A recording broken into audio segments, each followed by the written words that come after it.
Vamos a comenzar esta tercera charla, ponencia, diálogo del bloque del módulo bíblico y si os parece pues lo hacemos poniéndonos en la presencia del Señor como siempre, pidiéndole que nos ayude. En el nombre del Padre, del Hijo y del Espíritu Santo. Padre nuestro que estás en el cielo, santificado sea tu nombre. Venga a nosotros tu reino. Hágase tu voluntad en la tierra como en el cielo. Danos hoy nuestro pan de cada día. Perdona nuestras ofensas, como también nosotros perdonamos a los que nos ofenden. No nos dejes caer en la tentación y líbranos del mal. Estas palabras que acabamos de decir, de rezar, son palabras del Nuevo Testamento. Las tenemos en el Evangelio de Mateo, concretamente esta es la versión que hemos rezado, y también la tenemos en el Evangelio de Lucas. Lucas las introduce en el capítulo 11, Mateo dentro del Sermón del Monte, en el capítulo 6, y cada uno de ellos la presentan de una manera diferente, complementaria. Lucas más breve, Mateo más amplia.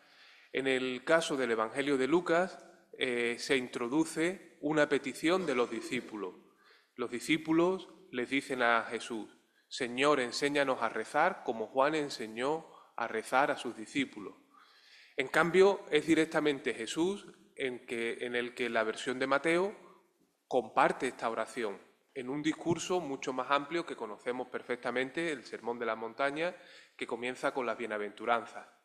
Pero incluso cuando hablamos del Sermón de la Montaña, no vemos que abarca 2 capítulos, los capítulos del 5 al 7 en el Evangelio de Mateo, no tenemos otro Sermón de la Montaña en el caso del evangelista San Lucas.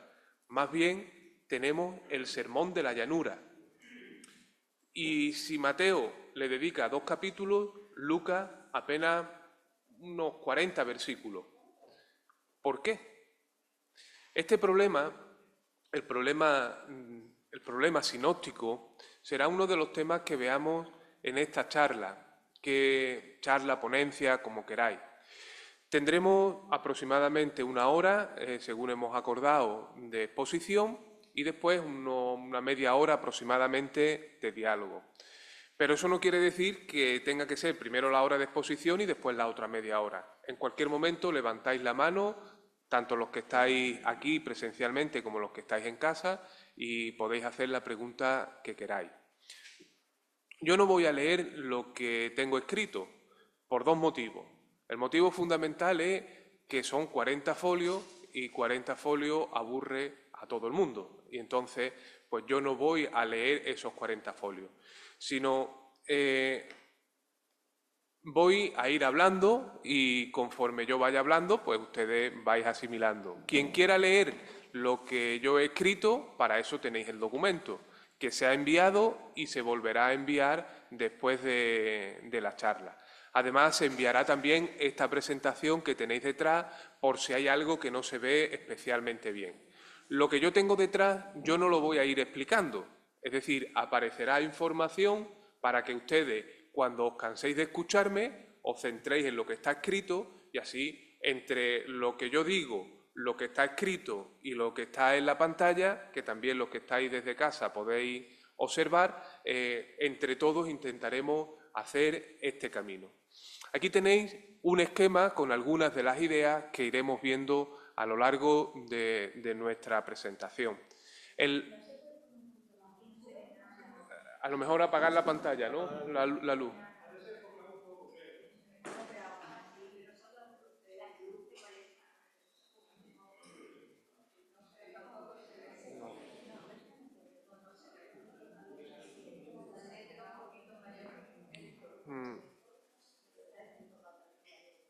No,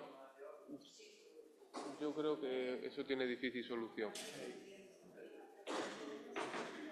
Bueno, no preocuparse. Yo creo que como tenemos, yo he dicho 3 recorridos, pues este lo tenéis después. Habrá algunas cosas que se vean y habrá otras que se vean menos. Es una pena, pero es lo que yo puedo ofrecer.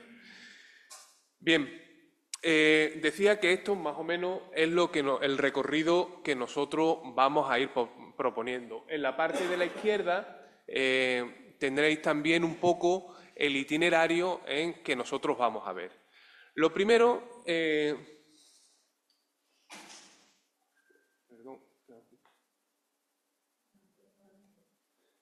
ahí está. Lo primero que la primera parte que vamos a ver es un poco esta parte.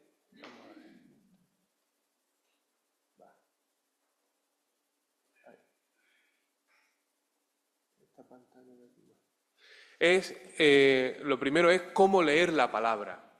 Es muy importante que sepamos, aprendamos a leer la palabra de Dios. La palabra de Dios no es una novela como El Quijote, no es tampoco unos jeroglíficos egipcios antiguos. La palabra de Dios es distinta. Es una palabra viva y eficaz. Y es una palabra que para nosotros es palabra de Dios, pero es palabra de Dios en lenguaje humano. Los evangelistas hicieron una tarea especialmente cuidadosa a la hora de conocer, seleccionar, incorporar y transmitir las palabras que indican en los evangelios.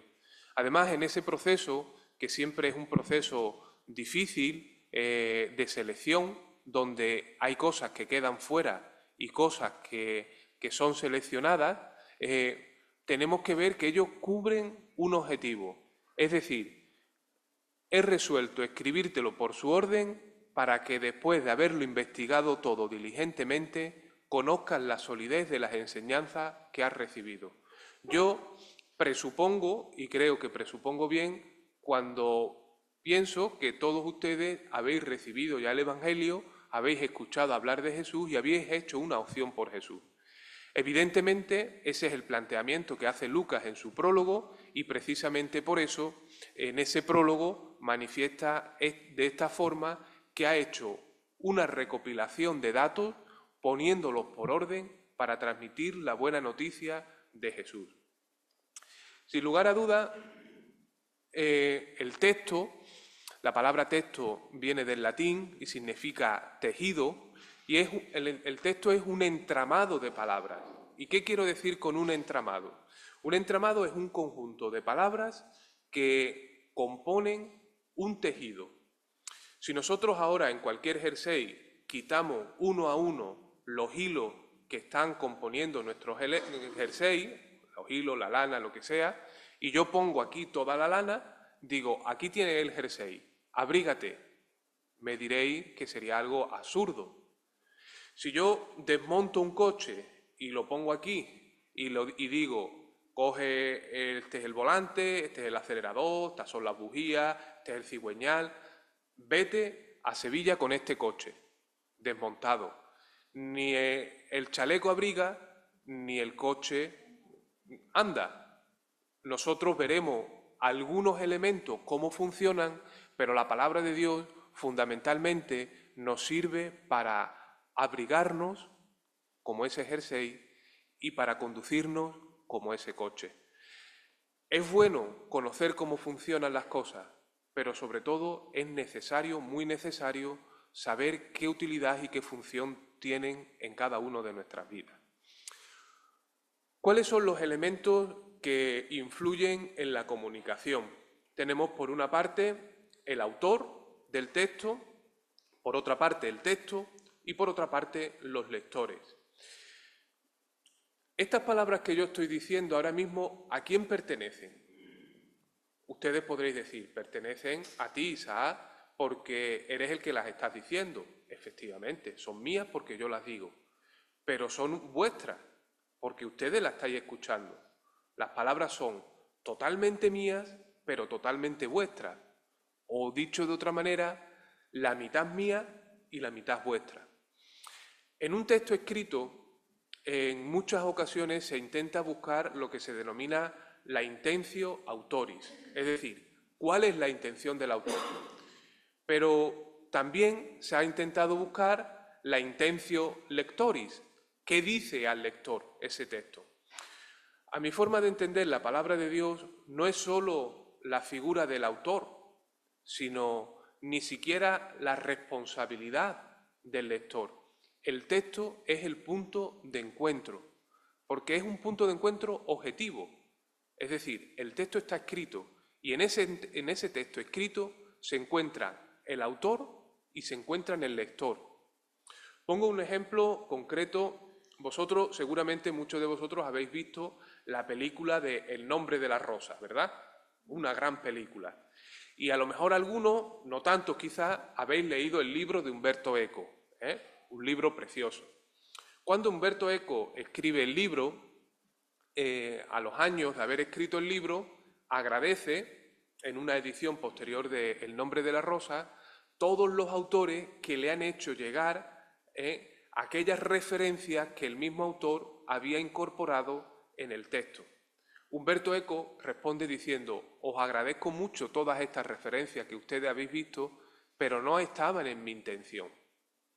Es decir, el autor a veces conoce o reconoce que sus palabras tienen unas implicaciones que van más allá de lo que él puede plantear. Una cosa es la intención del que habla y otra la potencialidad de lo que comunica. Por eso se produce una gran riqueza. Cuanto mejor conozcamos a los autores, mejor conoceremos la palabra de Dios y, por tanto, mejor conoceremos a Dios. Este recorrido breve, brevísimo, nos acerca un poco a esos autores. Es necesario conocer y comprender a los evangelistas para poder anunciar y compartir el Evangelio. Podemos preguntarnos si los textos del Nuevo Testamento se leen con frecuencia, y a lo mejor muchos de vosotros podréis decir: sí, los escuchamos cada vez que vamos a misa. Efectivamente, pero ¿los leemos nosotros por nuestra cuenta? Antes de comenzar esta sesión os envié en el documento pues una serie de pautas según el tiempo que tuvieseis. Yo no voy a hacer un examen ahora, ni voy a preguntar, ni voy a poner el compromiso de quién ha dedicado 5 minutos, quién ha dedicado 1 hora, quién ha dedicado media. Cada uno ha dedicado el tiempo. Pero pensemos, ¿desde cuándo nos vamos nosotros directamente a la Biblia, la abrimos y leemos un pasaje? Y en el mejor de los casos, con los medios técnicos que tenemos hoy, ¿por qué no también a través de Internet o de otras aplicaciones y páginas web que nos facilitan un poco ese trabajo? ¿Por qué es importante conocer cómo funcionan las palabras y cómo se escriben los evangelios y el resto de escritos de los 27 libros del Nuevo Testamento? ¿Y cuáles son esos mensajes importantes que quieren transmitirnos? En este caso, mensaje, mensajero, reino de Dios, palabra de Dios, Jesús, se mezclan de tal manera que se nos presenta como una especie de plato mixto donde tenemos que conocer bien qué se refiere a una cosa y qué pertenece a otra. Vamos a ver ahora el origen del Nuevo Testamento, del concepto de Nuevo Testamento, la aproximación al concepto Nuevo Testamento. ¿Qué evoca en nosotros la palabra nuevo? Nuevo evoca lo contrario de antiguo. Algo es nuevo porque hay algo antiguo. Y normalmente nuevo sustituye a lo antiguo. Si yo saco mi teléfono nuevo, no es mi caso, no voy a sacar mi teléfono nuevo porque muchos de vosotros os vais a echar a reír, diréis que ya el antiguo pues ya no sirve. Si tenemos el iPhone, no sé, el número último, pues el iPhone anterior ya está obsoleto, pasado de moda, no es necesario. Algo parecido nos pasa también con la relación entre Antiguo y Nuevo Testamento. Sé que don Víctor en la sesión anterior hizo una aproximación excelente al Antiguo Testamento, que yo en algunas ocasiones no defino como Antiguo Testamento, sino como Primer Testamento. Ya es distinto, porque antiguo parece que no tiene nada que decirnos. ¿Acaso los salmos no tienen nada que decirnos?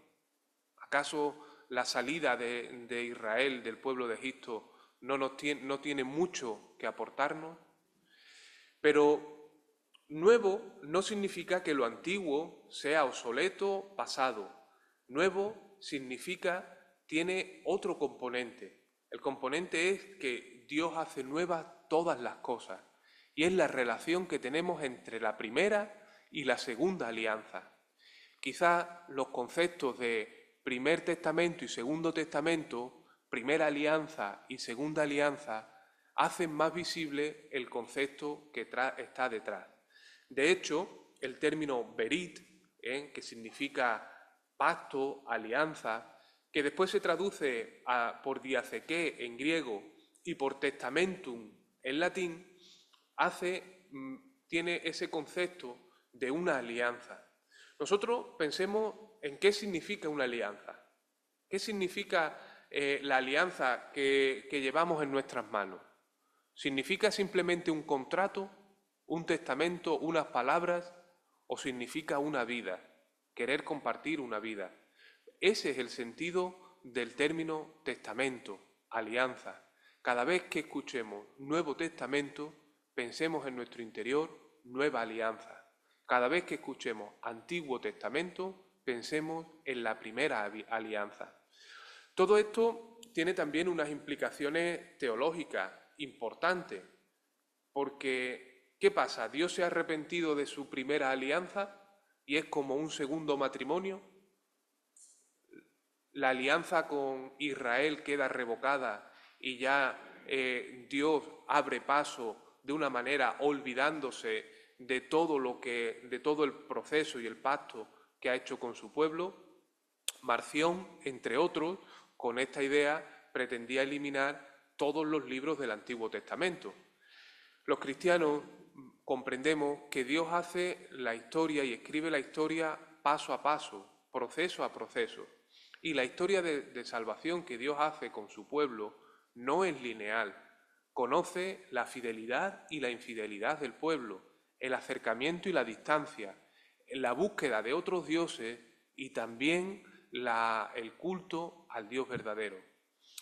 La alianza, el concepto de alianza y el concepto de testamento, por tanto, nos hacen recordar que Dios ha hecho un pacto de amor con su pueblo y ese pacto de amor es el que lo cumplirá y lo llevará a plenitud en el momento culminante con Jesucristo y con el cielo nuevo y con la tierra nueva.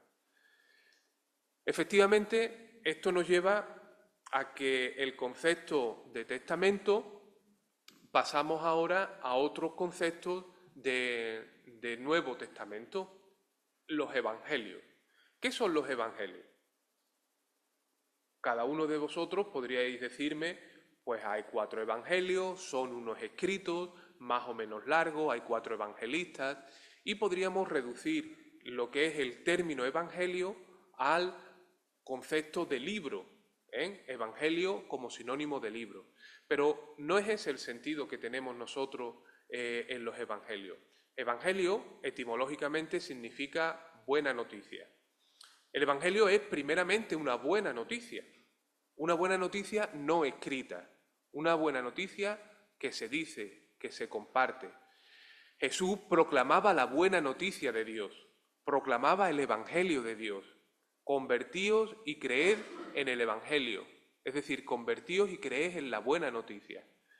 Si nosotros reducimos el concepto evangelio a un libro, estamos limitando muchísimo, la gran riqueza de ese amor de Dios. Nosotros no somos la religión del libro, somos la religión de la persona. Y en el caso de Jesucristo, Jesucristo es el sujeto y el objeto del evangelio. El sujeto porque Él es la buena noticia y el objeto porque Él anuncia la buena noticia. Fijaos, nosotros no somos la religión del libro, somos la religión, la fe en la persona. Y eso cambia radicalmente nuestro concepto de fe. Cuando nosotros hacemos una mirada al pasado, cuando nosotros miramos en el Primer Testamento los mandamientos, nosotros el concepto de mandamiento, a un mandamiento se obedece. Yo te mando y tú obedeces. Nuestros hermanos hebreos siguen llamando también a día de hoy, tal y como se recogen, las 10 palabras. No le llaman los 10 mandamientos, sino las 10 palabras. Y cuando hay 10 palabras, la diferencia es que si tú a un mandamiento obedeces, a 10 palabras puedes responder. Dios da 10 palabras para que el pueblo también responda no solo con 10, sino con todas aquellas. Ante el mandamiento es difícil el diálogo. Las palabras provocan el diálogo, requieren de ese diálogo. Es por eso que nosotros tenemos en el Nuevo Testamento y en los Evangelios un gran diálogo. Nosotros dialogamos con las palabras que el Señor nos ha dado. El término evangelio aparece en 76 ocasiones en el Nuevo Testamento, de las cuales 60 aparecen en los escritos paulinos. Después veremos, los escritos de San Pablo son anteriores a los evangelios. Es decir, Pablo es el que más comprende y expresa y comparte el término evangelio. Lo mismo pasa aproximadamente con el verbo evangelizo, que significa evangelizar. De las 54 veces, la gran mayoría, 21, aparecen en los escritos paulinos.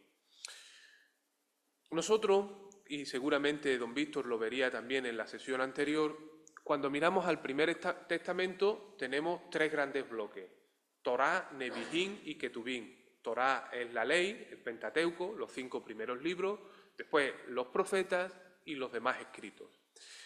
Lo que para nuestros hermanos hebreos constituye la Torá, el Pentateuco, lo constituye para nosotros los evangelios. Nosotros no tenemos una graduación entre esto es más palabra de Dios y esto es menos palabra de Dios.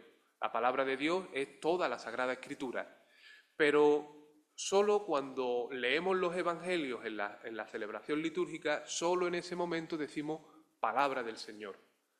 Ciertamente todo el texto es inspirado, pero lo que constituye nuestros elementos fundacionales, importantes, que no podemos descuidar en ningún momento, son los evangelios.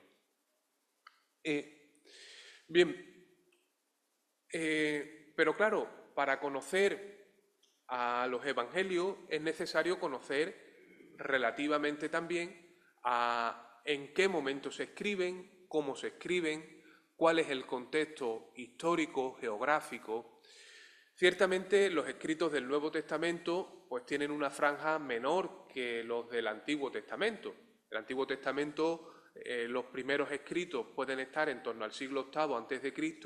y prácticamente llegan casi al siglo I a.C. Es decir, es una horquilla casi de 700, 800 años aproximadamente, muy amplia. En el caso del Nuevo Testamento tenemos la primera carta a los tesalonicenses, que es el primer escrito neotestamentario, lo tenemos en torno al año 52 aproximadamente, y los últimos, que son los escritos joánicos, pueden llegar como máximo a la primera década del siglo II. Entonces estamos en torno al año 50 aproximadamente hasta el año 100, 100 y algo. Son 50 o 60 años. En 50 o 60 años cambian mucho las cosas. ¿Cómo estabais los que tenéis más de 60 años hace 60 años? ¿Cómo se vivía? ¿Cómo no se vivía? Hace 50 años, 30 años, 20 años, era imposible que a mí me escuchasen a través de Internet, por ejemplo, ¿no?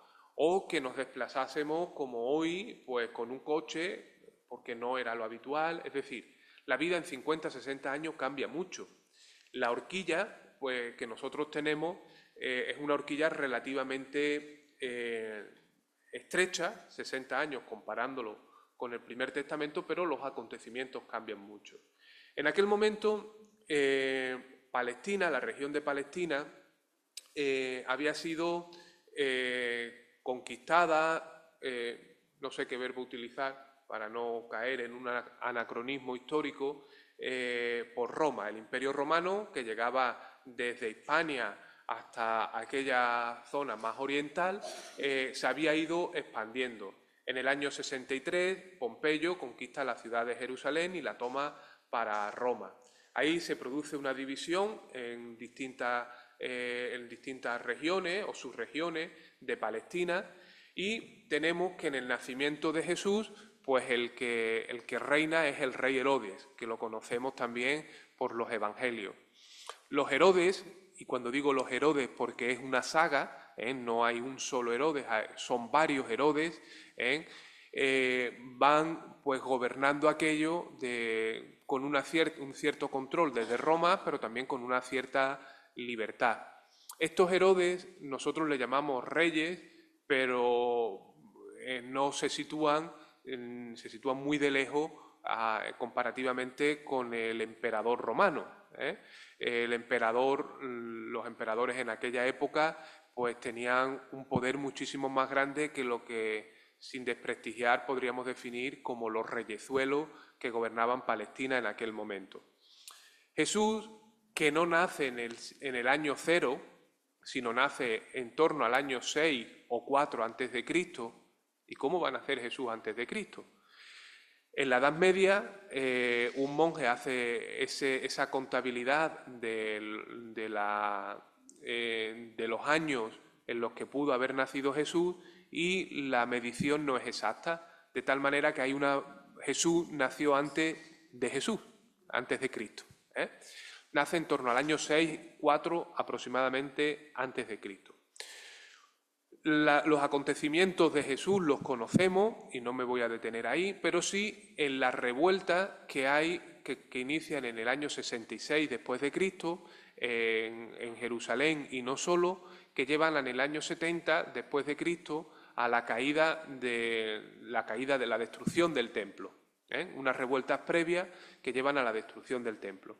Ese templo, el segundo templo, pues que había sido construido con mucho esfuerzo y era el lugar de encuentro de la fe judía, pues es destruido. En cuanto a la población, pues en la ciudad de Jerusalén algunos estiman que habría unas 80.000 personas, aproximadamente, estamos hablando de la mitad de la ciudad de Huelva, en el mejor de los casos, y en toda la región de Palestina aproximadamente unas 600.000 personas. Nos da un poco. Había muchísima población rural y menos población urbana. En aquel momento, pues en la ciudad de Roma pudiera haber en torno a 1 millón de habitantes, contando la expansión y la zona más limítrofe. En cuanto a la geografía del Nuevo Testamento, pues hablamos de que la zona denominada Canaán se remonta al tercer milenio antes de Cristo. Ese nombre, Canaán, proviene de la manufactura de la púrpura, que posteriormente, en el asentamiento de los filisteos en el siglo XII a.C., se denomina también Palestina. La denominación de Palestina... Perdón. Este es mi teléfono. Mira por dónde ha sonado. La denominación de Palestina es un término que el pueblo de Israel no lo utiliza, sino utiliza más bien el término Eretz Yisrael, que significa la tierra de Israel. En cuanto a la extensión, aproximadamente la extensión de Palestina es como el país de Bélgica, algo más de la provincia de Badajoz, para que tengamos un poco en mente la extensión. Y en cuanto a la orografía, tiene unas dificultades, pues tiene muchas montañas y unas depresiones muy grandes. Están el punto máximo más de 1000 metros de altura, y el punto más bajo, curiosamente, está a menos 400 metros bajo el nivel del mar, que es el Mar Muerto, es el lugar más bajo de toda la Tierra. Pero no solo el Mar Muerto está bajo el nivel del mar, sino también algunas ciudades como Jericó están a menos 200 metros bajo el nivel del mar. Esto nos lleva a ver que se trata de una provincia romana que tenía unos 250 kilómetros de ancho, de largo, perdón, y bueno, y esa extensión pues permitía que haya pues diferentes incluso climas, ¿no? La gran mayoría de la población se dedicaba a la agricultura, y a la manufactura de elementos como artesanos, pero había también una población más pequeña que se dedicaba a otras tareas. Bien, vamos a pasar ahora al texto del Nuevo Testamento.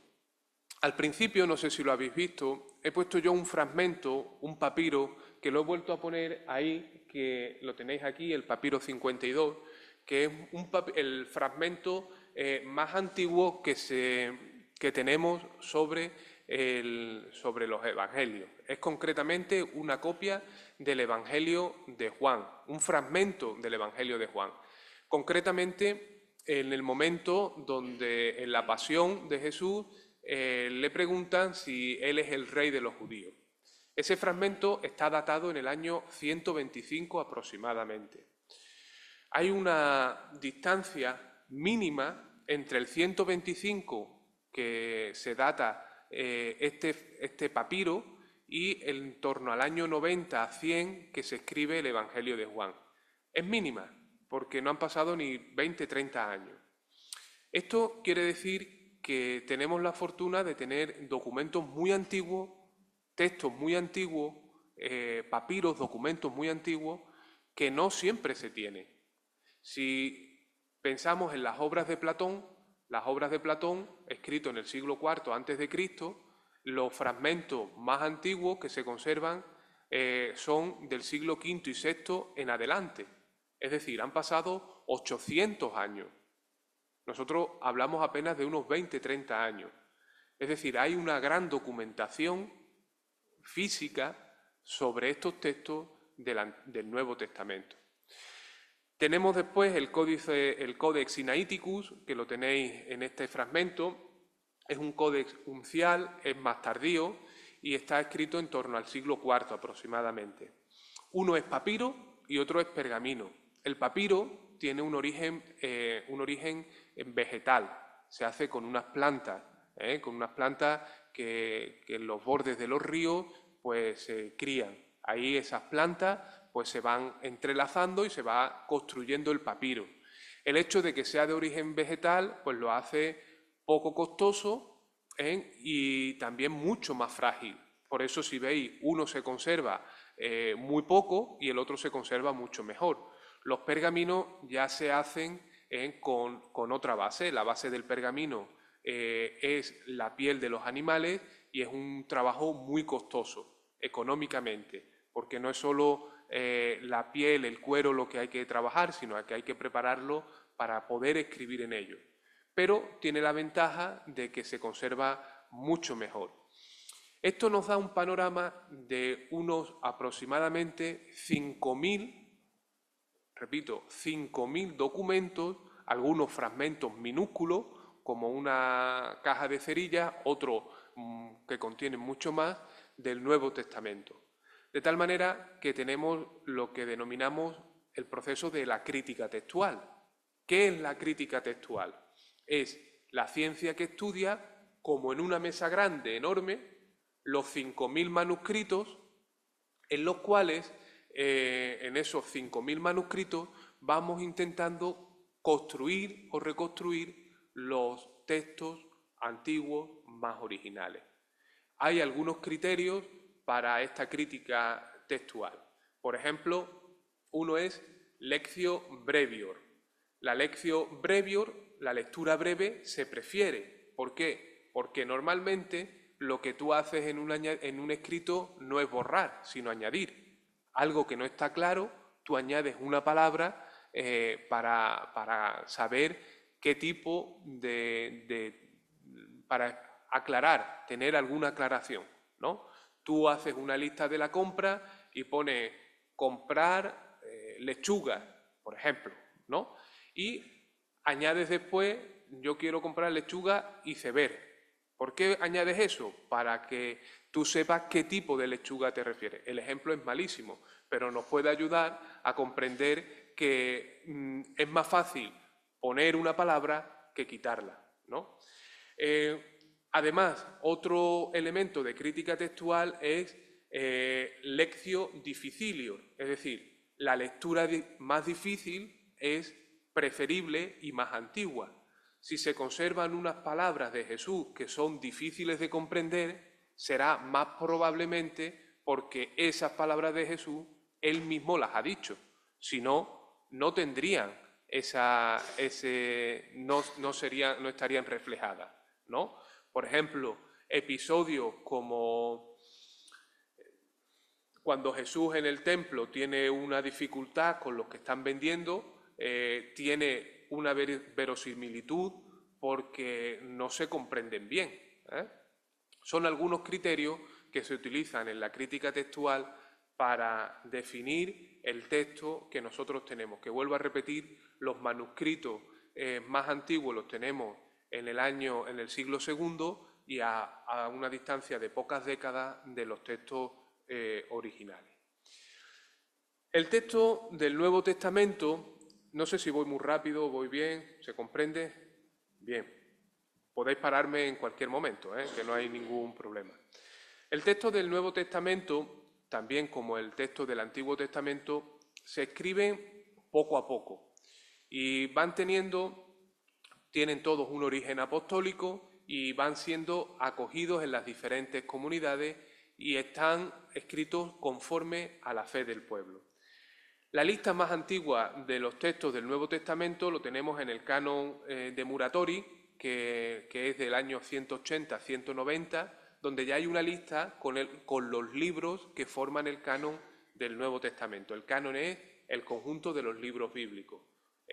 Nosotros tenemos un total de 27 libros en el Nuevo Testamento, entre los cuales algunos como la Carta a los Hebreos, Santiago, Segunda de Pedro, Tercera de Juan, pues por algunas dificultades pues le costó como más trabajo ser aceptados por todos.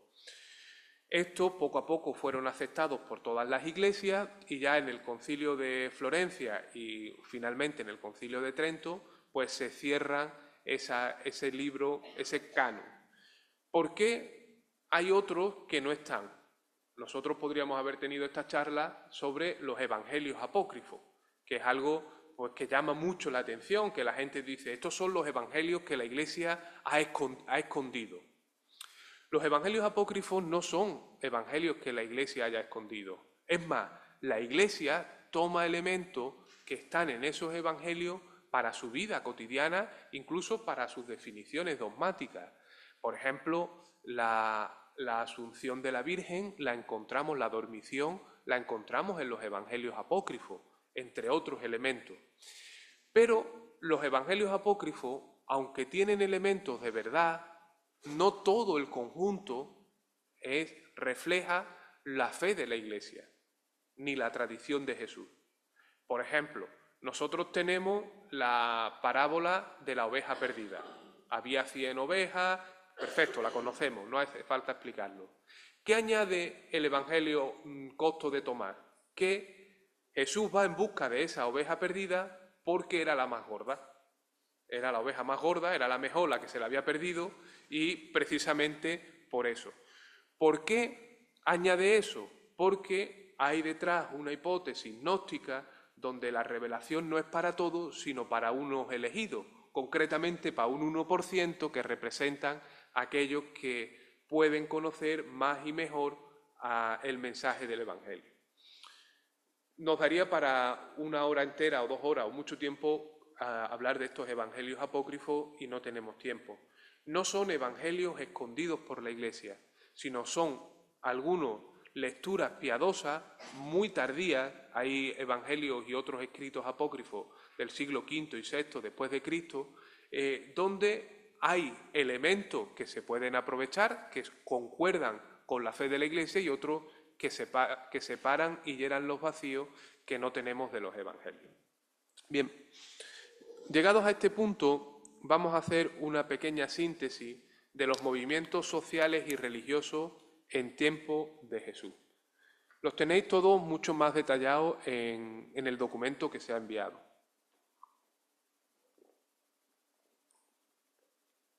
Si nosotros hacemos una mirada a nuestro siglo XXI y a nuestra Iglesia española, podemos ver que dentro de la propia Iglesia tenemos muchos lo que denominamos movimientos, grupos, asociaciones, realidades muy diferentes.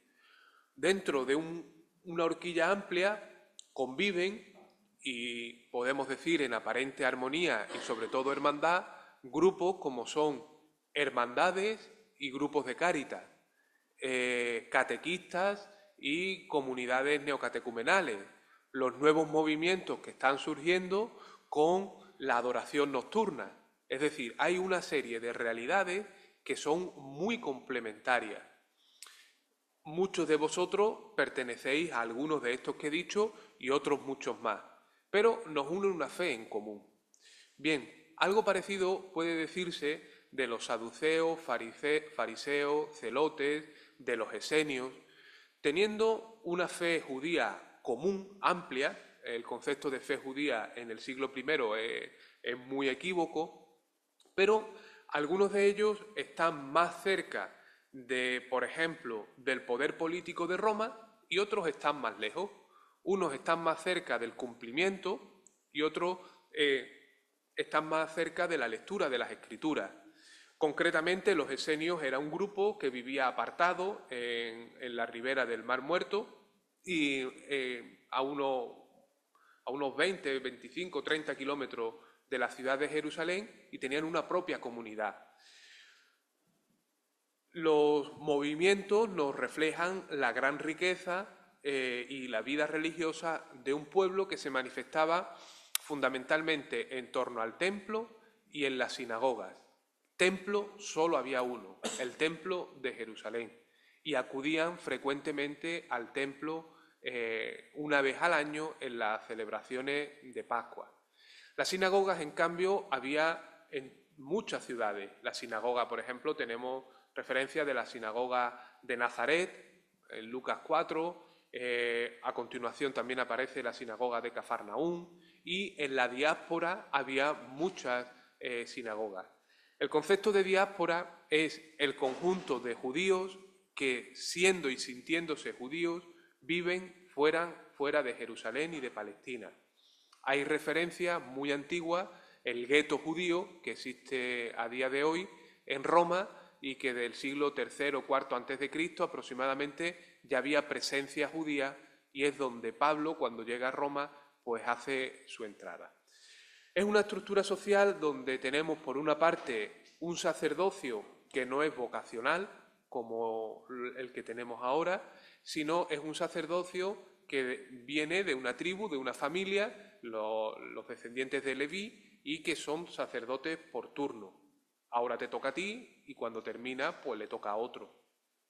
Además, tenemos una gran sociedad agraria que hace, pues, que muestra una realidad pues diferente en el ámbito de las ciudades que de los pueblos. La formación de los evangelios. ¿Cómo se forman los evangelios? Bien, ya tenemos el contexto social, político, religioso, más o menos, y ahora, ¿cómo se escriben los evangelios? Todos sabemos que Jesús no escribió nada, y lo único que pudo escribir fue cuando le presentaron a aquella pecadora que escribió con el dedo en la tierra. Eso, como podemos saber, no se conserva. Esa escritura en la tierra se nos perdió. Jesús podría haber escrito y haber escrito todo y lo que quería, pero no lo hizo. Entonces, Jesús predica el Evangelio, es decir, la buena noticia, anuncia el reino, realiza una serie de signos, crea una comunidad y ante eso, pues sabemos cuál es el desenlace, la muerte y la resurrección. Los discípulos, cuando quedan un poco desconcertados ante este acontecimiento, y ellos no se ponen en un primer momento a escribir, sino a vivir la fe.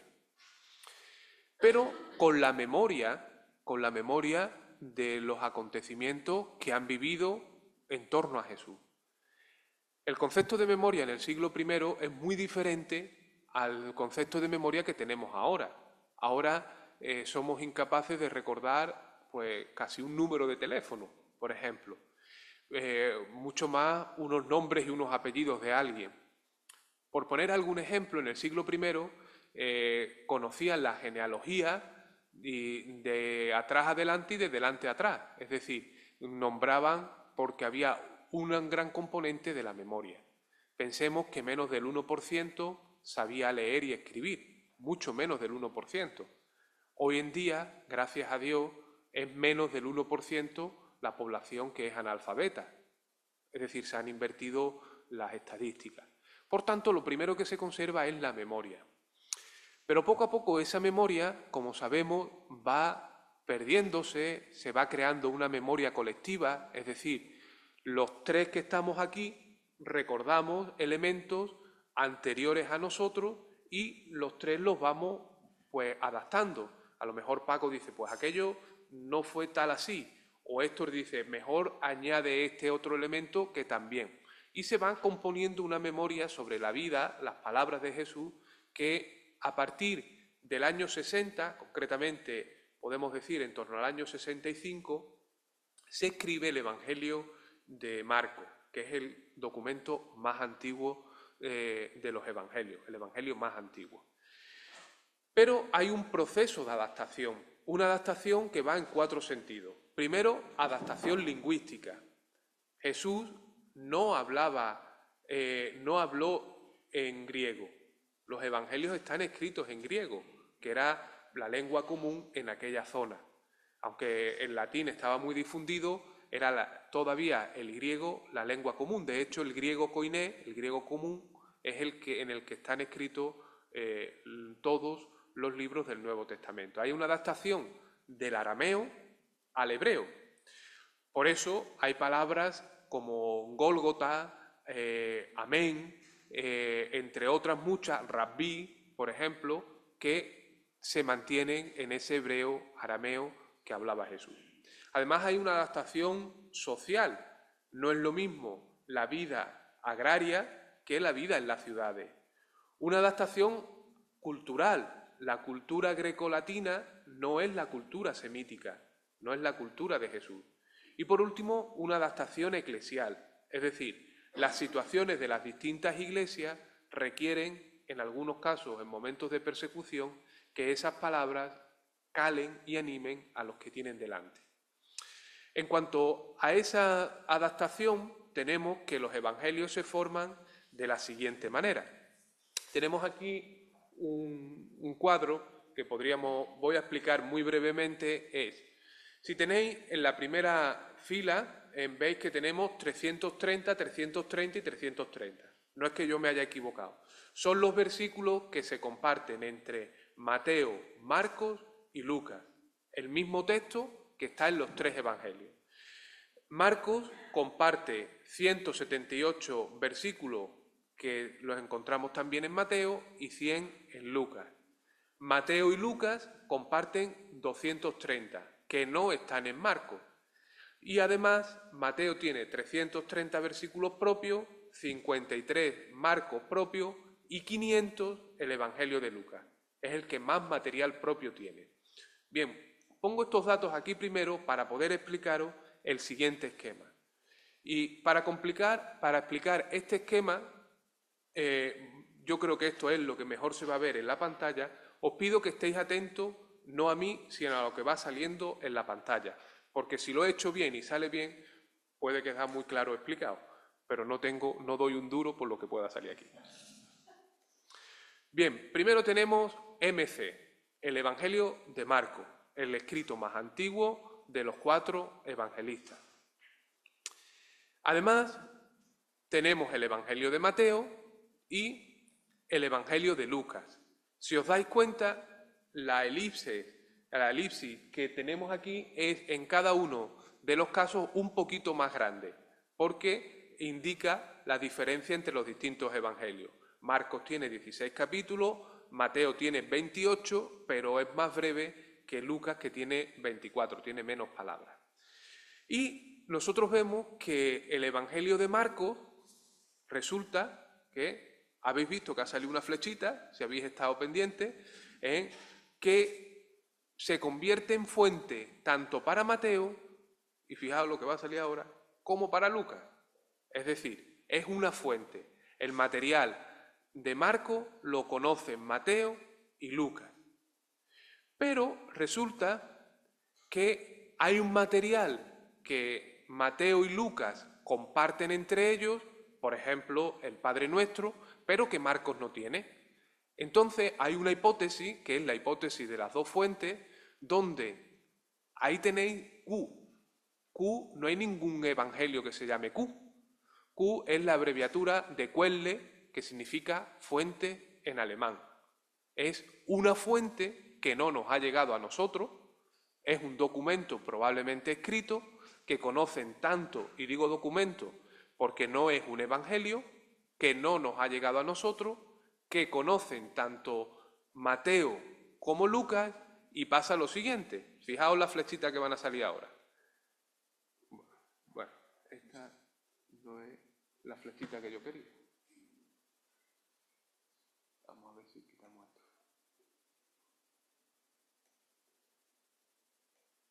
Bueno, ahora sale, ¿no? Estupendo. Bien, pues ahora lo que ha salido es que de Q, de este documento Q, hay una parte que va a Mateo y otra que va a Lucas. Pero, ¿qué pasa con el material propio de cada uno de los evangelistas, de Mateo y de Lucas? Por una parte, veis una flechita que aparece por un lado y otra flechita que aparece por otro lado. Tienen lo que se denomina el material propio. Con esto, ¿qué he intentado explicar? Hay un documento más antiguo, el Evangelio de Marcos, otro documento que no se conserva, que llamamos documento o fuente Q, que significa Quelle, fuente en alemán, donde beben tanto Mateo como Lucas, que explica los elementos que tienen en común, esos 278 versículos que tienen en común, a los cuales los evangelistas añaden otro material propio que su propia comunidad, su fuente, habían ido conservando. No sé, ¿se ha comprendido esto más o menos? ¿Sí? ¿De verdad? Bueno, gracias. Me alegro porque esto es importante para comprender cómo se forman los evangelios. Una vez que lo tenemos, y antes hablaba de los evangelios apócrifos, ¿por qué no todos los evangelios son considerados evangelios canónicos?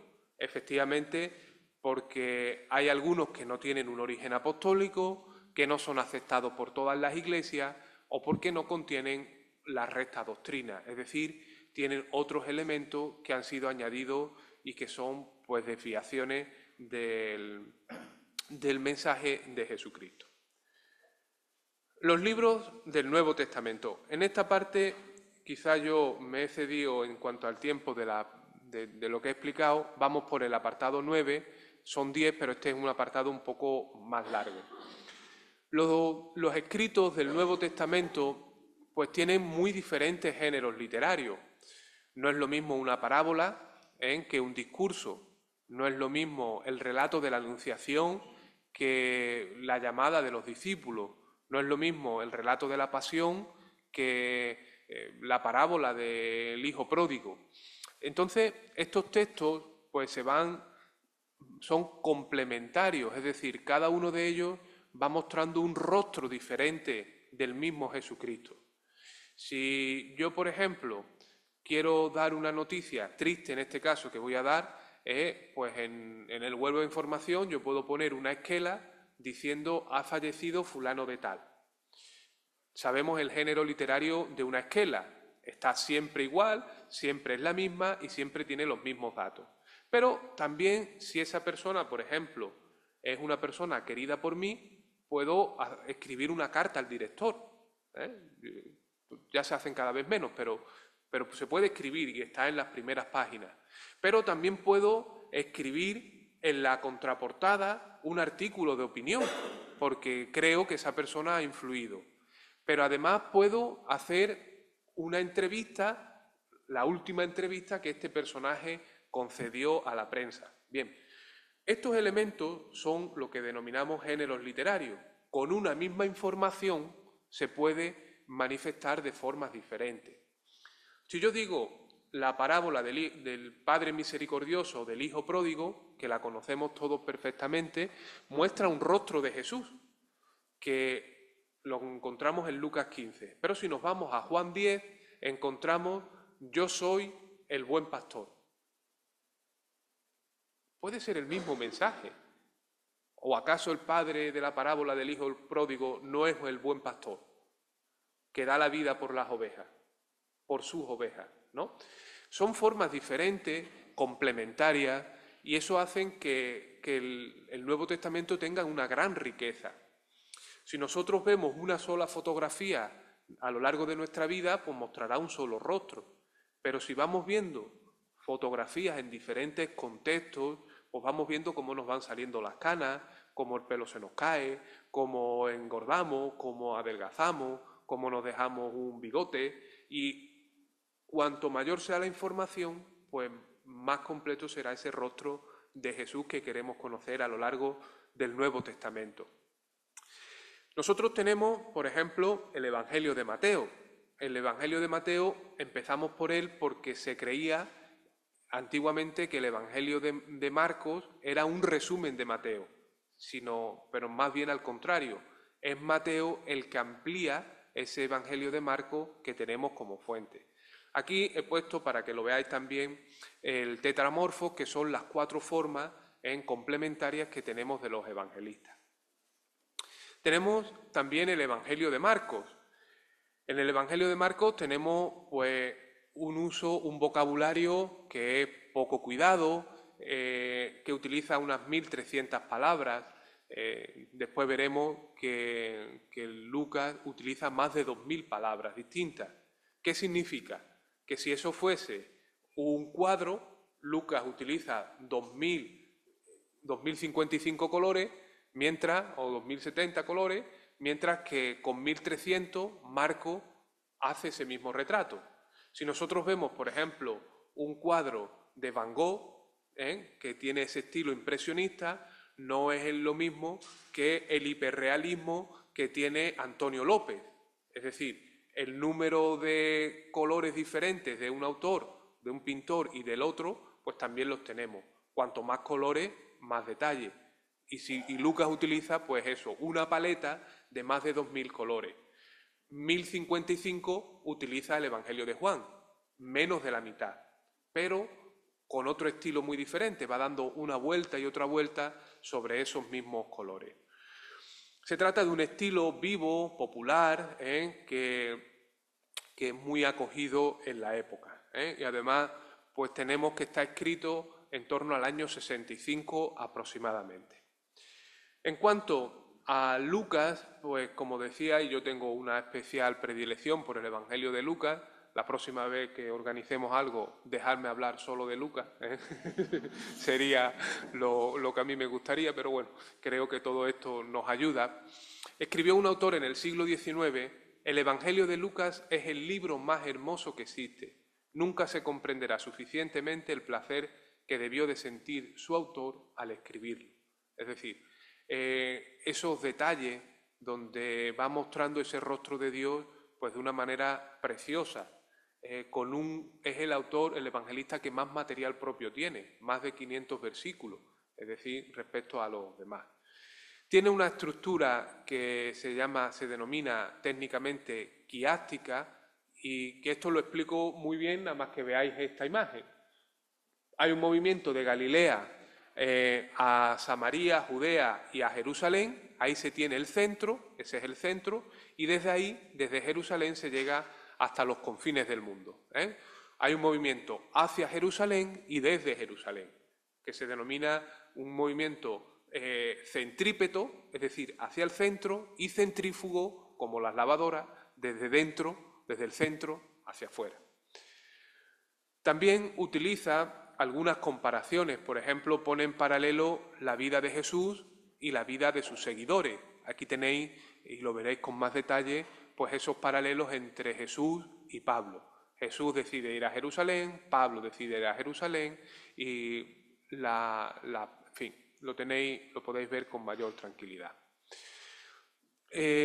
Como decía anteriormente, pues fijaos, ahí tenéis también que Lucas escribe un estilo muy propio, el de mayor calidad. Juntamente con la carta a los Hebreos, son los escritos del Nuevo Testamento que mejor están hechos.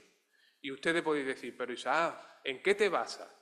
Mirad, si Lucas, el Evangelio de Lucas, no hubiese pasado a la historia por lo bien escrito que está, por el mensaje de Jesús, hubiese pasado por lo bien escrito que está.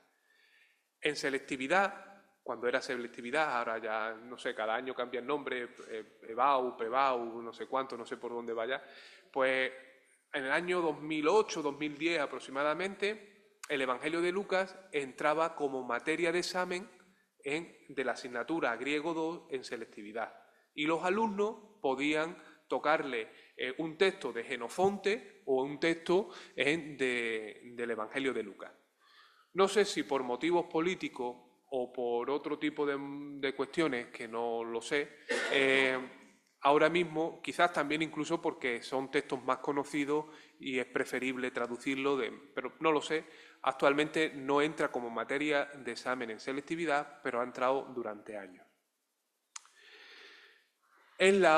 Aún así, estando tan bien escrito, no es la obra de una persona que escribe por el placer de escribir, sino escribe porque quiere transmitir la buena noticia del Evangelio.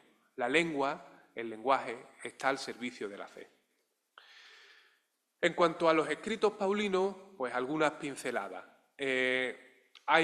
Son 13 cartas, de las cuales 7 son consideradas auténticas, Romanos, Corintios, entre otras, y hay otras que no son propiamente escritas por la mano de Pablo, sino más bien por la escuela paulina o por algunos de sus discípulos. En todo caso, reflejan muy convenientemente la teología de San Pablo. Si recordáis, los más mayores, hace años se leía lectura de la carta de San Pablo a los hebreos. No sé si lo recordáis. Hace años ya no se dice lectura de la carta de San Pablo a los hebreos, sino lectura de la carta a los hebreos, porque el estilo que tiene no es el estilo de Pablo y está más que demostrado que no fue Pablo su autor. Pero eso no quiere decir que tenga menos importancia, sino que se ha atribuido a Pablo desde un primer momento, pero muy probablemente no salió de la pluma de Pablo. En cuanto a los escritos paulinos, quisiera detenerme en el concepto de epístola y de carta. Una epístola, pues, son documentos que tienen una naturaleza pública, literaria y con unos destinatarios específicos. En cambio, las cartas, pues, son documentos que van escritos a una persona. Nosotros podríamos decir, no es lo mismo una circular, por ejemplo, ¿no? Se ha mandado una circular que he mandado una carta a fulanito de tal. En Pablo encontramos los dos elementos. Las cartas tienen siempre muchos elementos, tanto del autor como de los destinatarios. Por eso pudiéramos acuñar un término que pudiera ser epicartas, es decir, mitad epístolas y mitad cartas, donde se conjugan los elementos doctrinales, de fe, de anuncio, con componentes personales. En cuanto a los escritos joánicos, pues que es el último bloque del que vamos a hablar, se trata de elementos que la Iglesia ha transmitido, especialmente hablamos del cuarto Evangelio, del Evangelio de Juan, las 3 cartas de Juan y el Apocalipsis. Tienen un estilo muy distinto. Y en cuanto al estilo, vamos a ver esta pantalla donde las diferencias entre el Evangelio de Juan y los sinópticos pues son muy llamativas. En Juan, por ejemplo, nunca aparece el término evangelio, ni evangelista ni reino de Dios, fundamentales tanto en Pablo como en el resto de sinópticos. Pero los términos verdad, amar, yo soy, son muy frecuentes en el Evangelio de Juan. En Juan encontramos 7 veces la expresión yo soy la vid, yo soy el buen pastor, yo soy el camino, yo soy, aparece en 7 ocasiones. En cuanto a los milagros y las parábolas, tenemos unos 23 milagros en los evangelios sinópticos, mientras que en Juan tenemos, no le denominan milagros sino signos, tenemos por una parte 3 signos en el evangelio de Juan, comunes con los demás sinópticos, y 4 que le son propios. Pero fijaos qué curioso, no hay ni exorcismo ni parábola. Por último, y probablemente eso ahí abajo no se vea, es el tema de la Pascua. La Pascua es celebrada en 3 ocasiones por Jesús en el Evangelio de Juan y solo hay una sola peregrinación a Jerusalén en los Evangelios sinópticos. Bien, las cartas católicas pues son el resto de documentos que se escriben cuando la Iglesia se va desarrollando y en muchos casos responden a ciertas persecuciones, desafíos internos o necesidad de una palabra sobre el momento que está viviendo la Iglesia. Bien, observaciones conclusivas. ¿Cómo acercarnos, por tanto, al Nuevo Testamento? Lo primero es que nos acerquemos a los textos, que no tengamos miedo, que los textos están para leerlos y para leerlos todos. Y a partir de ahí empecemos un diálogo donde vayan surgiendo preguntas. Esas preguntas nos dan respuestas, buscamos nuevas respuestas y esas nuevas respuestas nos van creando otras nuevas preguntas. Y así tenemos un ciclo que es un ciclo de diálogo, Dios que habla y el hombre que responde. Y ante esa situación, ninguno de nosotros podemos quedarnos ni callados ni quietos. Callados porque no hablemos y quietos porque no hagamos. Esto es lo que fundamentalmente pues yo quería decir y espero que no haya sido demasiado rápido, pero como tenéis tiempo para continuar, pues quisiera que iniciásemos ahora pues el turno de preguntas, de observaciones.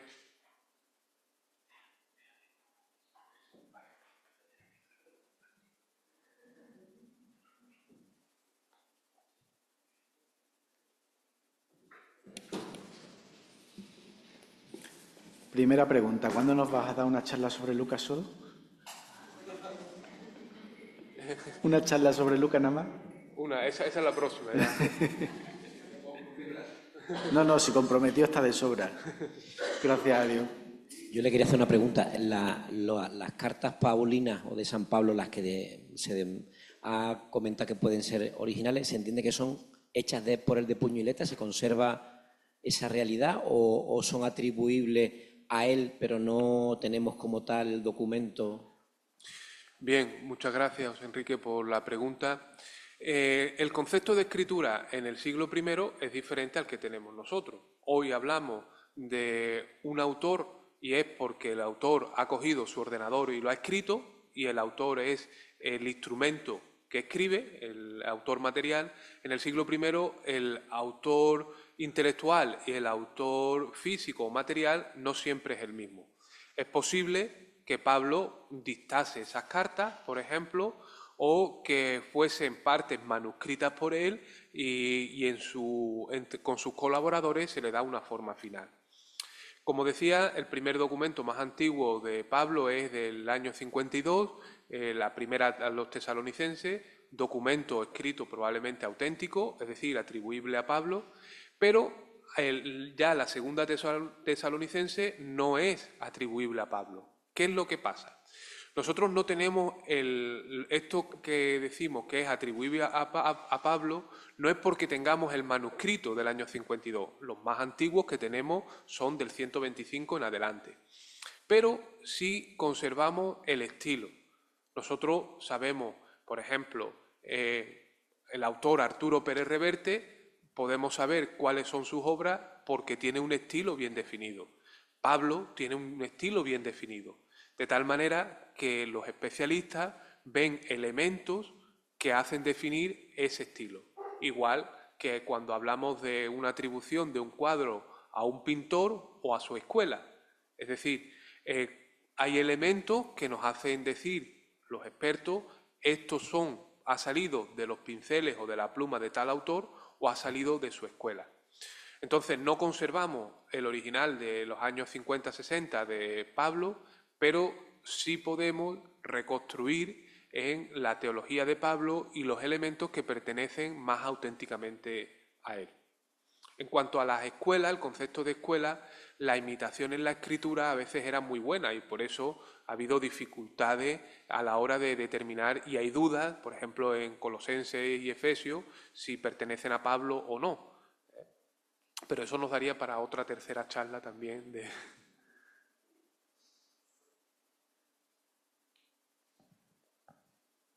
Ha dicho que la Q, que es la fuente de abastecimiento para, una forma de decirlo, para Mateo y Lucas. Pero ¿y Marco y Juan?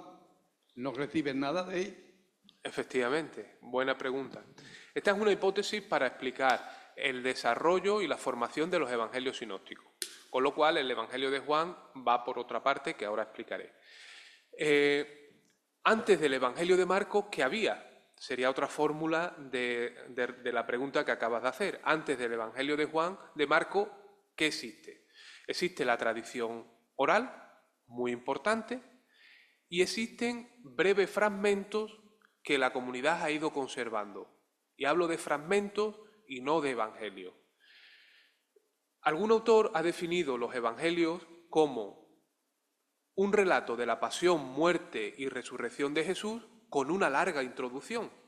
Y es verdad, si nosotros nos fijamos, la narración de la pasión, muerte y resurrección de Jesús, en apenas unas horas, se tarda en varios capítulos. Es muy probable que lo primero que se ponga por escrito es el episodio de la pasión. Y por eso se tiene más detalle. Porque los textos y las palabras de la vida de Jesús no se cuentan, sino se pesan. Y ese peso era muy grande. Por tanto, tenemos la tradición oral, tenemos algunos fragmentos, algunos de ellos muy elaborados, entre otros el relato de la pasión, y otros pequeños que se llaman testimonias. ¿Qué podrían ser esos testimonias? Eran algunos fragmentos y algunas palabras muy breves de Jesús. Por ejemplo, el que tenga oídos para oír, que oiga, ¿no? Pues a lo mejor esas breves palabras pues se pudieran haber ido conservando brevemente y transmitiendo. De alguna manera, como si cuando se hace un cancionero, primero, antes de un cancionero, pues hay unas pequeñas estrofas o algunos apuntes o un elenco que poco a poco se van ampliando, se van concretando hasta que llega un recopilador que es el verdadero autor también y le da una forma más complementaria. Hasta el año 60-65 que se pone por escrito Marcos, había otra serie de documentos, la gran mayoría fragmentarios, pequeños, que no se conservan por unas cuestiones prácticas, todos serían en papiro y materialmente es muy difícil de conservar, y en un segundo momento, porque si eso ha pasado a una obra mayor, este documento previo, lo que hoy llamaríamos la fotocopia, pues eso no se conservaría. Si yo algún día publico estos 40 folios, evidentemente estas fotocopias pues difícilmente se conserven, mucho más cuando el material en aquella época pues era relativamente deficitario. Respecto al Evangelio de Juan, contiene mucho material propio que ha tenido esos mismos elementos. Recientemente se están haciendo unos estudios para ver cómo el relato de la pasión de Lucas y de Juan pudieran coincidir. No es que hubiese otra hipótesis de común, pero hay relación en menor medida que los evangelios sinópticos. Por internet preguntan, un segundito, Héctor, por internet preguntan, mi nombre es María de Soto, me ha parecido súper interesante la charla y me ha encantado la presentación, mi más sincera enhorabuena. Mi pregunta es un poco general a ambos testamentos. ¿Cómo podemos entender mejor la relación entre el Antiguo y el Nuevo Testamento? San Agustín dijo, el Nuevo Testamento está escondido en el Antiguo y el Antiguo se revela en el Nuevo. ¿Usted cree que es así? Muchas gracias de antemano. Muchas gracias. Una pregunta también muy interesante y muy conveniente. La relación es dialógica, es decir, es un diálogo. El Nuevo se comprende a la luz del Antiguo, el Antiguo se desarrolla y se complementa en el Nuevo. Un diálogo, ¿qué significa? Que es necesario escuchar a las voces en sus contextos originales, pero es necesario también responder. Para poder responder, en cuanto mejor hayamos escuchado, mejor podremos ver. Si nosotros nos damos cuenta, el Nuevo Testamento está plagado de citas, alusiones, ecos a las Escrituras de Israel. Desconocer el Primer Testamento es desconocer a Jesucristo. No hace mucho leíamos el episodio de Jesús en la sinagoga de Nazaret, Lucas 4, 16, 30, donde cita Isaías 61, versículos 1 y 2a. Jesús conoce la palabra de Dios inspirada y revelada en el Primer Testamento y Él la lleva a cumplimiento. Pero por otra parte, es necesario leer los textos del Antiguo Testamento tal y como se nos presentan. La palabra de Dios del Antiguo Testamento no necesita ser, y atended a lo que voy a decir, no necesita ser bautizada para ser palabra de Dios. Es decir, es palabra de Dios antes de Jesucristo. Es palabra de Dios antes de Jesús. Y eso es importante porque nosotros como cristianos nunca hemos dejado de leer el Primer Testamento. Y sigue teniendo una gran vigencia. Quizá las ediciones que hemos hecho solo del Nuevo Testamento, quitando el Antiguo, por una mayor comodidad, o la dificultad de muchos textos del Antiguo Testamento, nos llevan a orillarlo y no darle el lugar que merecen en nuestra liturgia, en nuestra vida de fe y en nuestra, en definitiva, en nuestra vida como creyentes cristianos. Gracias, María, por la intervención.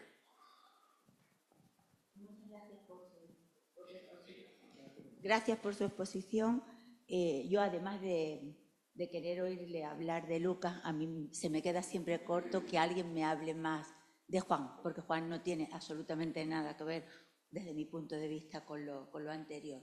Y entonces lo que le quería, vamos, de eso estoy todavía muy ávida. A mí me gustaría investigar más sobre, porque es que le veo un estilo totalmente diferente, que no se, desde mi punto de vista no se parece a lo anterior.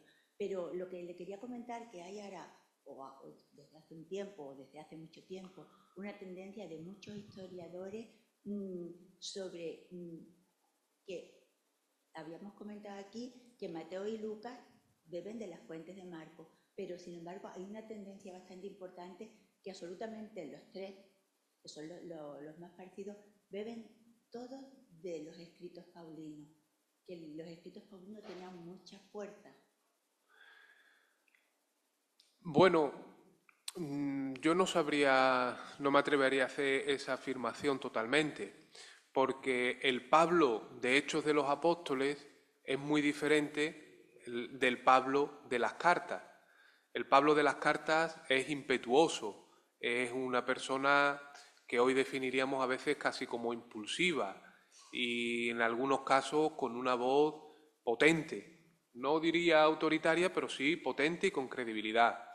Lucas, que escribe años después, y es posible que hubiese sido compañero de viaje con Pablo, pues como pasa en todos los elementos de la vida, el tiempo, la distancia, Hechos de los Apóstoles está escrito unos 20 años o 20 y tantos años después de la muerte de Pablo, pues dulcifica el carácter y pasa por la zaranda de la memoria, donde los chinos más difíciles y más gordos pues van quitándose y se van quedando al lado. Por ejemplo, la carta a los Gálatas, que trata lo que se llama la Asamblea de Jerusalén, que en Gálatas 2, que lo tenemos también en Hechos 15, pues la figura de Pablo, las palabras que utiliza Lucas, pues no son las que utiliza Pablo en Gálatas, que es uno de los documentos atribuibles a Pablo. En todo caso, tanto Pablo como los sinópticos sí que están muy enraizados con el concepto del reino de Dios, que para Pablo a veces todavía da unas vueltas mucho más grandes. Pablo se presenta como esclavo de Cristo. El término esclavo es un término fuerte, duro. Los sinópticos presentan esa dependencia de Jesús muy grande, pero lo hacen de una manera más suave. En gran medida, a mi juicio, porque el paso del tiempo elimina los elementos más difíciles y controvertidos, y nos hace potenciar aquellos que son más asequibles, más loables, que muestran un rostro más amable. Normalmente si nosotros recordamos, por ejemplo, a nuestros mayores, no vamos a recordar cuando nos regañaban, sino vamos a recordar pues todo lo que nos enseñó, ¿no? Entonces lo hacemos pues de alguna manera conduciendo el relato o fomentando unos elementos sobre otros. Pero es una intuición muy, muy importante. De nada.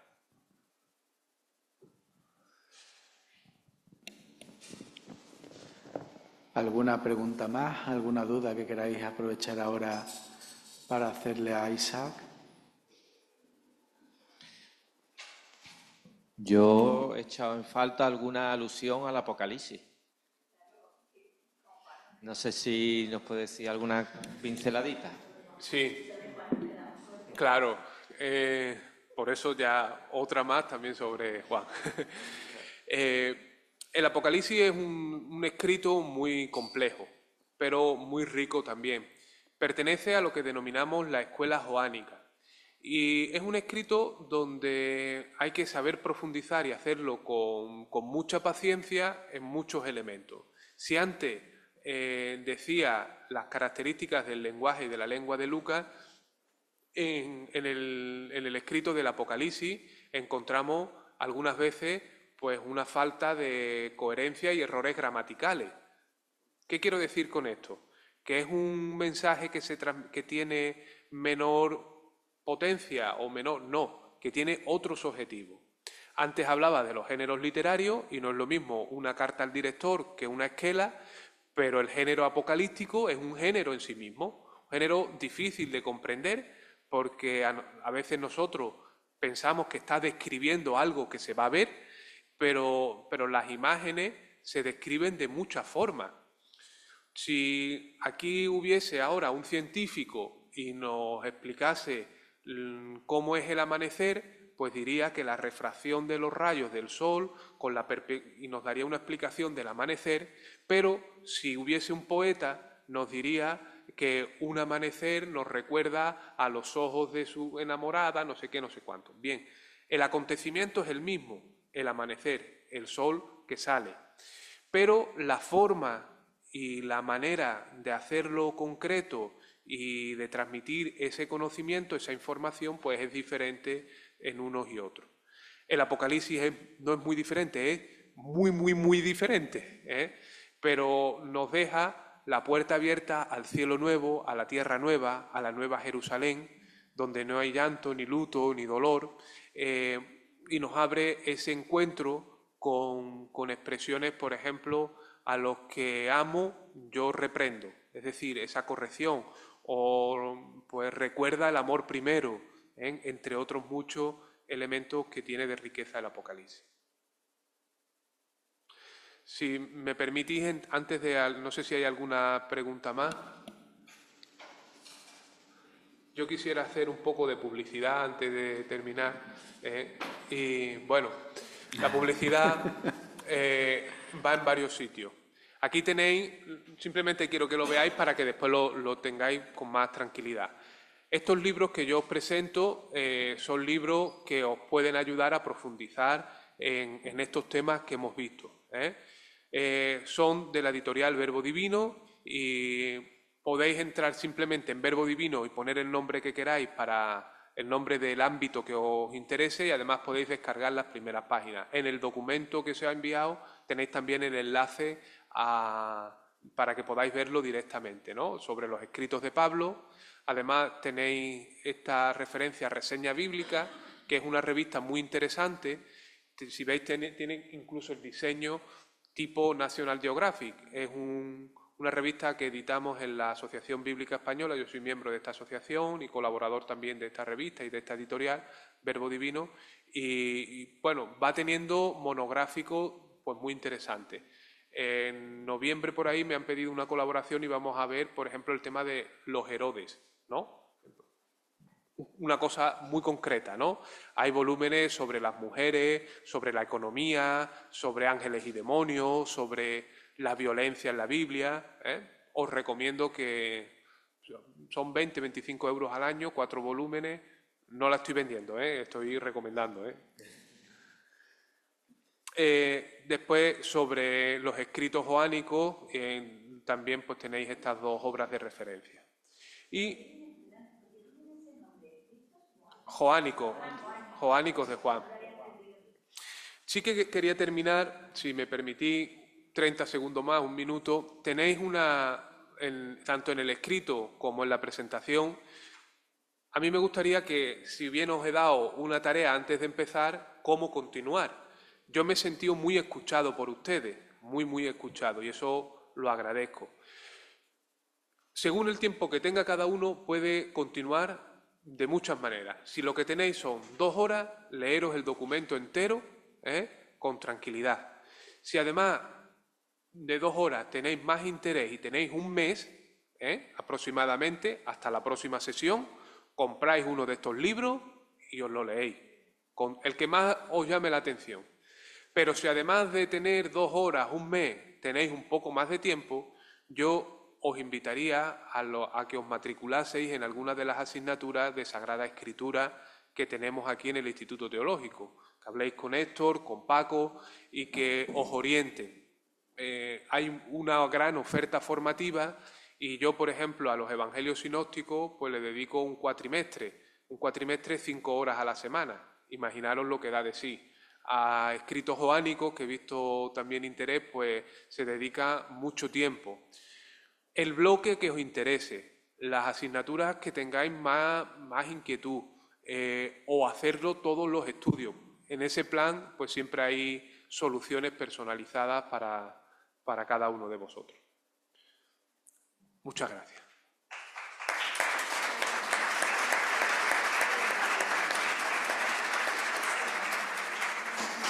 Bueno, agradecemos a Isaac que esté esta tarde con nosotros, que nos haya hecho una introducción tan bonita y tan amena sobre el Nuevo Testamento, y decíroslo otra vez, recalcároslo otra vez.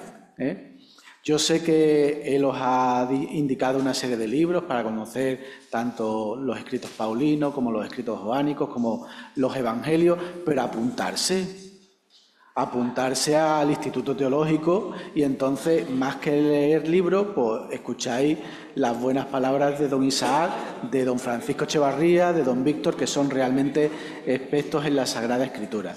Así que comprar libros siempre está bien, pero está mejor que os apuntéis al instituto y vengáis a clase y escuchéis de su palabra lo que nos tenga que enseñar. ¿Vale? Bueno, pues si Dios quiere, nos vemos el próximo 24 de abril, que comenzaremos con el siguiente módulo, que es el módulo de la liturgia. ¿Vale? Ya, pues muchas gracias por haber venido esta tarde. Gracias.